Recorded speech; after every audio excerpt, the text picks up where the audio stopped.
समय समय एक ऐसा चीज है जो एक बार आपके हाथ से चला जाती है वो कभी लौटकर वापस नहीं आती है। इसीलिए कभी भी अपने समय को यूं ही बर्बाद मत कीजिए। दोस्तों, ये बात मैं नहीं कह रहा हूँ। आज मैं आप लोगों को जो भी बातें बताऊंगा और जो भी कहानी सुनाऊंगा, इस कहानी को बहुत ही ध्यान से सुनना, क्योंकि आज की कहे गए ये बात मेरे नहीं है, गौतम बुद्ध की है। स्वयं गौतम बुद्ध ने कहा है, समय अमूल्य है और इसका कीमत कोई नहीं लगा सकता है। समय बहुत ही ज़्यादा कीमती है। अपने समय को कभी बर्बाद मत होने दे। तो आइए दोस्तों, आज आप सभी को समय की कीमत को एक कहानी की मदद से समझाते हैं। नमस्कार दोस्तों, आप सभी को स्वागत है गौतम बुद्ध की और एक नई कहानी पर। तो दोस्तों, अगर आप भी गौतम बुद्ध को मानते हैं तो इस चैनल को सब्सक्राइब करके वीडियो को जरूर लाइक करना। तो चलिए दोस्तों, आज की कहानी शुरू करते हैं। आज की कहानी बहुत ही ज़्यादा ज्ञानवर्धक होने वाला है, इसलिए दोस्तों इस कहानी को अंत तक जरूर सुनना। तो चलिए आज की कहानी शुरू करते हैं। बहुत समय पहले की बात है। एक गांव में एक विश्वजीत नाम का लड़का रहता था उसके पिताजी के साथ। उसका पिताजी उस गांव का मुखिया था और उनके पिताजी बहुत ही ज़्यादा अमीर था, जिसके कारण विश्वजीत का बचपन बहुत ही ज़्यादा अच्छे से गुजरा था। उसको किसी भी चीज़ का कमी नहीं होने देता था उसके पिताजी।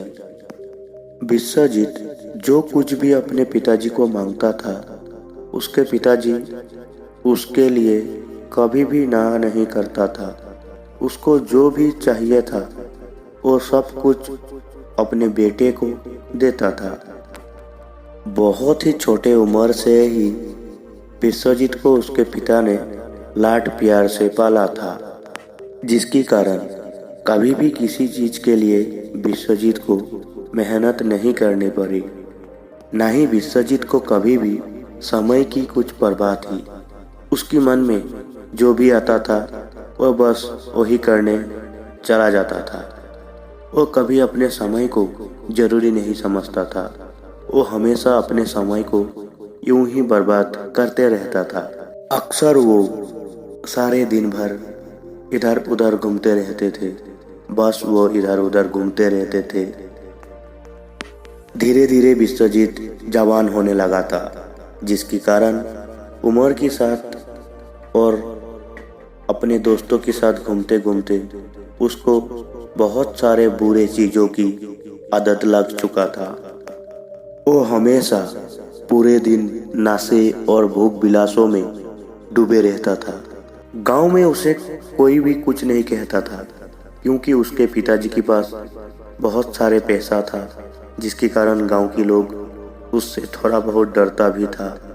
अमीरों का बेटा है, जो कर रहा है करने दो, गांव के लोग ऐसे कहकर चुप रहता था। और घर में भी उसको कोई कुछ नहीं कहता था, क्योंकि विश्वजीत घर का अकेला बेटा था और उसके माता और पिताजी उसको बहुत ही ज़्यादा प्यार करता था, जिसके कारण उसके सारे गलतियों को अनदेखा कर देता था। जिसके कारण इसे किसी भी चीज़ का परवाह नहीं था। उसके मन में जो भी आता था बस यही करता था और अपने समय को यूं ही बर्बाद करता रहता था।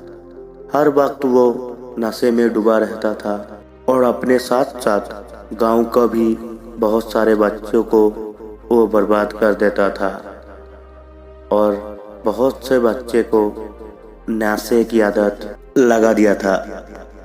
दिन ऐसे ही गुजर रहा था। विश्वजीत को किसी भी चीज़ का परवाह नहीं था। वो अपने मन में जो भी आता था बस वही करते रहता था और वो हर दिन नशे में डूबा रहता था और उसका दिन ऐसे ही गुजर रहा था। एक दिन विश्वजीत बहुत ही ज़्यादा दारू पीकर अपने घर लौटा। तभी उसके माताजी ने विश्वजीत को देखा और रोने लगा। क्योंकि विश्वजीत इतना ज़्यादा नशा कर चुका था, अपने आप को संभाल ही नहीं पा रहा था। वो तो जैसे तैसे करके अपना घर लौटा, पूरे की पूरे नशे में। तभी उसके माँ ने विश्वजीत के बारे में सब कुछ बात विश्वजीत के पिता को बताया कि उसका बेटा कितना दारू पी रहा है और जीवन का कुछ परवाह नहीं है, अपना समय को यूं ही बर्बाद कर रहा है। विश्वजीत के पिता को उसके बेटे के बारे में ये सब पता लगा, तब उसके पिताजी भी बहुत ही ज़्यादा रोने लगा और वो मन ही मन सोचने लगा, अगर अब मैं अपने बेटे को नहीं सुधारूंगा तो एक समय ऐसा आएगा मैं इसे कभी नहीं सुधार पाऊंगा, और जब मैं नहीं रहूंगा तब ना जाने ये क्या करके अपना पेट पालेगा, ना जाने इस दुनिया में कैसे रहेगा। विश्वजीत के पिताजी ये सब सोच के मन ही मन सोचने लगा, अब मुझे अपने बेटे को थोड़ा सा सीख देना ही पड़ेगा। कि पिताजी विश्वजीत को अपने पास बुलाया और कहा, बेटे तुम इतना ज़्यादा नशा कर रहे हो, तुझे तुम्हारे जीवन के बारे में कुछ परवाह है या नहीं? मैं आज से तुझे एक काम सौंप रहा हूँ, इस काम को तुम जितना जल्द हो सके पूरा करके दिखाओ, तभी तुम्हें मेरे हिस्से की सारे जायदाद मिलेगा और मेरे जो भी कुछ है वो सब तुझे मिलेगा। अगर तुम ये काम नहीं कर पाओगी तो तुझे मेरे हिस्से का कुछ भी नहीं मिलेगा और तुम्हें अपना जीवन अपने तरीकों से गुजारने पड़ेगा। विश्वजीत अपने पिताजी की बात सुनकर मुस्कुराने लगा और मन ही मन सोचने लगा, पिताजी तो मजाक कर रहा है, मैं एक ही बेटा हूँ, अगर मुझे नहीं मिलेगा तो ये सब किससे मिलेगा। विश्वजीत ये सब सोच ही रहा था, तभी उसके पिताजी ने उसको कहा, तुम अभी बहुत ही ज़्यादा नशे में हो, तुम अब जाओ खाना खाकर सो जाओ, सुबह तुम मेरे पास आओ और मैं तुझे एक काम दूंगा, उस काम को तुझे कम से कम दिनों में पूरा करना होगा। विश्वजीत अपने पिताजी की बात मानी और जाके अपने कमरे में सो जाता है। सुबह जब हुई तो विश्वजीत अपने पिताजी के पास आया और अपने पिताजी को पूछने लगा, पिताजी आप मुझे कल कुछ काम के बारे में पूछ रहा था, लेकिन वो काम क्या है? तभी उसके पिताजी ने विश्वजीत को कहा, तुम अभी हमारे खेत पर जाओ और उस खेत में तुम मुझे अनाज उगा कर दिखाओ, चाहे जो भी अनाज हो तुम मुझे उगा कर दिखाओ, तभी मैं तुझे अपने हिस्से की जमीन जायदाद सब कुछ दूंगा, नहीं तो ये सब मैं तुझे कुछ भी नहीं दूंगा। उसके पिताजी की बात मानकर विश्वजीत खेत की ओर जाने लगा, तो उसने जाकर देखा खेत तो अभी यहाँ पर है, तो मैं कुछ दिन बाद अपना काम शुरू करूँगा, अब रहने दो। इतना कहकर विश्वजीत उस खेत से वापस अपना घर आ जाता है और फिर से वो अपना जीवन को ऐसे ही जी रहा था जैसे कि वो पहले जीते आ रहा था। लेकिन उसको ये बात नहीं पता थी कि अनाज उगाने का समय धीरे धीरे खत्म हो रहा था, लेकिन उसको इस बात से कुछ परवाह ही नहीं थी। वो हर रोज नशे में डूबा रहता था और इधर उधर घूमते रहता था अपने दोस्तों के साथ, और इधर अपने पिताजी और माता को वो निराश कर रहा था, जिसके कारण वे पिताजी बहुत ही ज़्यादा परेशान रहा करता था। एक दिन विश्वजीत की पिताजी को अचानक एक बीमार होता है, जिसके कारण विश्वजीत अपने पिताजी को लेकर हॉस्पिटल की तरफ जाने लगा उसके पिताजी का इलाज करवाने के लिए। विश्वजीत जब अपने पिताजी को हॉस्पिटल लेकर गया तभी डॉक्टर साहब आया और उसके पिताजी को इलाज करने लगा। इलाज कर विश्वजीत को डॉक्टर साहब ने कहा, तुम्हारे पिताजी की हाथ में अभी ज़्यादा समय नहीं है, तुम्हारे पिताजी अभी कुछ ही दिनों की मेहमान हैं, तुम जितना हो सके अपने पिताजी का देखभाल करो और घर के सारे जिम्मेदारी अपने आप पर लो। डॉक्टर की ये सारे बात सुनकर विश्वजीत मन ही मन रोने लगा और वो अभी सोचने लगा, अगर मेरा पिताजी नहीं रहेगा तो मैं क्या करूँगा, कैसे अपना जीवन चलाऊँगा, मुझे तो कुछ काम भी नहीं आता है, आखिर मैं करूँ तो करूँ क्या।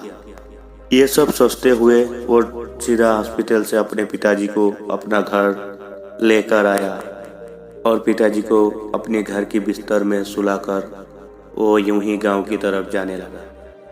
तभी उसने देखा कि एक लड़की, छोटी सी लड़की खेतों पर काम कर रहा था। तभी विश्वजीत उस लड़की के पास गया और उस लड़की को पूछने लगा, क्या हुआ? तुम्हारे तो अभी खेलने कूदने की उम्र है, तुम इस खेत में काम कर रहे हो?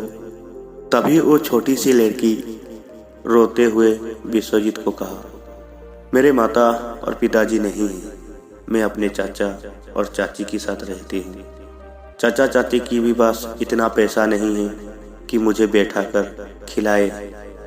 मैं इसीलिए चाचा और चाची की कामों में हाथ बटाता हूँ और अपना पेट पालता हूँ। विश्वजीत उस लड़की की मुंह से ये बात सुनकर रोने लगा और वो भी सोचने लगा, अगर एक दिन मेरा पिताजी और माता मुझे छोड़कर चला जाएगा तो मैं क्या करूँगा? मुझे तो कुछ काम भी नहीं आता है, मैं कैसे जीऊँगा? वो ये सब सोच के रोने लगता है और उस लड़की को अपने गले में लगा कर कहता है, आज तूने मुझे मेरे जीवन की सबसे बड़ी सीख दे दिया, जो मुझे बहुत समय पहले ही पता चल जाना चाहिए था।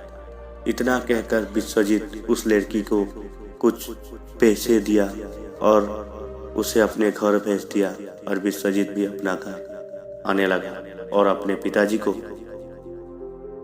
धर के रोने लगा, पिताजी, मैंने अपना समय को यूं ही बर्बाद कर दिया, मुझे कुछ भी काम नहीं आता था, लेकिन आज मैंने एक लड़की से मिला जिससे मेरा आंखें खोल दिया और मैं आज से ही अपना समय को यूं ही बर्बाद नहीं करूंगा, दारू सारू कुछ भी नहीं पीऊंगा, मैं आप लोगों के साथ रहूंगा और आप सबका मदद करूंगा और मैं बाकी खेती बाड़ी सब कुछ देख लूंगा पिताजी, आपको कोई चिंता करने की आदत नहीं है। इतना कहकर विश्वजीत दूसरे दिन सीधा खेत की तरफ जाने लगा, लेकिन उसको कुछ काम नहीं आता था। विश्वजीत धीरे धीरे करके सारा काम सीख लिया और अपने पिता और माताजी को बहुत ही प्यार से बात करने लगा। यह सब देखकर उसके पिताजी सारा चिंता दूर हो जाता है और वो पिताजी भी अपने आप बीमार से ठीक हो जाता है। तो दोस्तों, इस कहानी से मैं आप सभी को यही सिखाना चाहता था कि आपका समय को यूं ही बर्बाद मत करो। आपका पिताजी और आपका माता आपको देखकर ही खुश रहता है। अगर आप ही उल्टे सीधे काम करोगे, जीवन में कुछ नहीं करोगे, हमेशा दारू पीकर अपना समय बर्बाद करोगे, तो तुम्हें देखकर उनको भी बहुत ही ज़्यादा परेशानी होगी और वो लोग बीमार भी हो सकता है, साथ ही तुम्हारा जीवन भी खत्म हो सकता है। इसलिए दोस्तों, अपना समय को यूं ही बर्बाद मत करो। जितना हो सके घर की कामों में अपने माता और पिताजी की मदद करो, पढ़ाई करो, जिंदगी में आगे बढ़ो। तो दोस्तों, अगर आपको ये कहानी अच्छा लगा तो चैनल को सब्सक्राइब करके वीडियो को जरूर लाइक करना। मिलते हैं और एक नए कहानी पर। नमो बुद्धा। धन्यवाद।